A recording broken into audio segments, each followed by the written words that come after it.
வணக்கம்.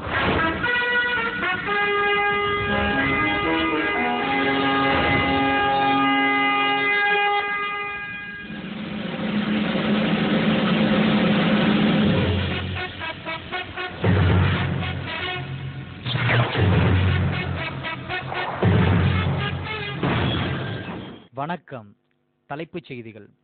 தமிழகத்தில் அண்மை காலமாக ரவுடிகளின் அட்டகாசம் தலை தூக்கியுள்ளது. அவர்களில் முக்கியமான நபர்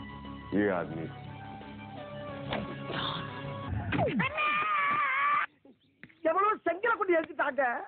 ஒரே அடி அடிச்சாலும் வாங்கினவ சுத்தி விடணும். அது அடி முத்துப்பாண்டி அடி.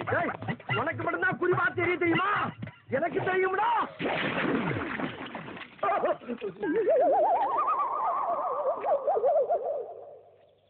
அட பரதேசி, நீ ஏன்டா குறுக்க வந்த? என்ன சார், காட்ஃபாதர் படம் பாத்தீங்களா? சாரி சார், நான் விஜய் ரசிகன். படத்துல தலை பின்னிட்டார்ல. என்ன இருந்தாலும் தலை தாம்பல. சரி வாழ, பஞ்சாயத்துக்கு நேரமாச்சு. இந்த 18 பட்டி மக்களும் இங்க எதுக்கு கூடியிருக்கப்படா? நம்ம ஊர்ல உள்ள ரவுடிகளை பிடிக்கிறதுக்கு ஒரு வீரவாட ஆள் தேவை. யாராவது இருக்கீங்களா?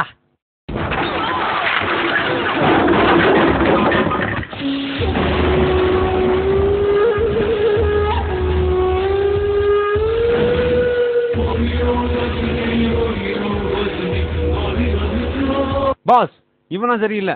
நான் வேணா கில்லி மாதிரி போய் அல்லேக தூக்கிட்டு வந்துட்டுமா? ஓகே, இதுக்கு நாங்க சிரிக்கணும். ஜெய், உங்க சண்டையில அங்கிட்டு போய் வச்சுக்கங்கடா. இதோ பாரு பெருசு, நம்ம கிட்ட கில்லி மாதிரி ஒரு ஆள் இருக்கான். கில்லியா? பார்க்கத்தான் கில்லி, இறங்கிட்டான்னு வச்சுக்க சரியான போக்கிரி.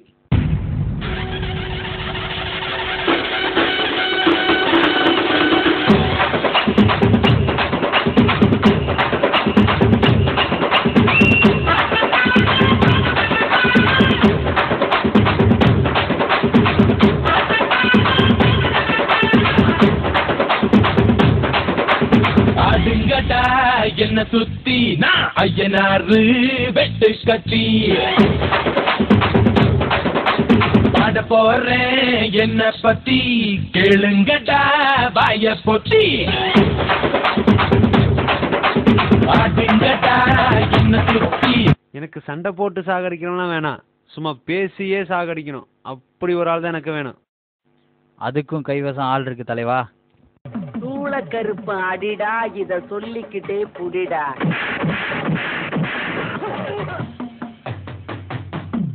கும்தளக்கர கும்மா, இத வாங்கிக்கடா சும்மா.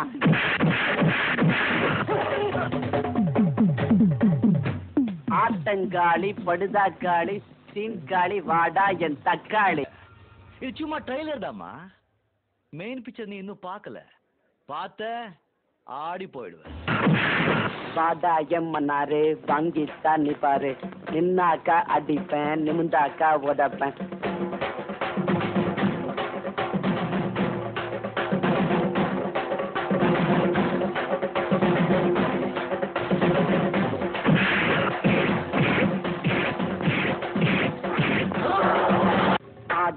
மச்சி வாழைக்கா பச்சி உடம்ப பிச்சி போட்டுடுதம் பச்சி.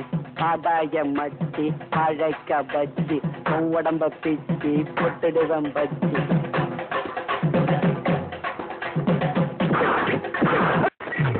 மச்சி ஆளு பார்த்தா எறும்பாட்டம் தான் இருப்பான், அடிச்ச இரும்பாட்டம் இருக்கும். ஒண்ணு விழுந்தவனை கேட்டு பாரு, இல்ல இன்னொருத்தனை அனுப்பிச்சு பாரு. என்ன இவனை மட்டும் கர்நாடகத்துக்கு அனுப்பிச்சோன்னு வச்சுக்கோங்க, காவேரிய கையோட அள்ளிக்கிட்டு தமிழ்நாட்டுக்கு கொண்டாந்துருவா சார். இவன் ஒரு கில்லி சார்.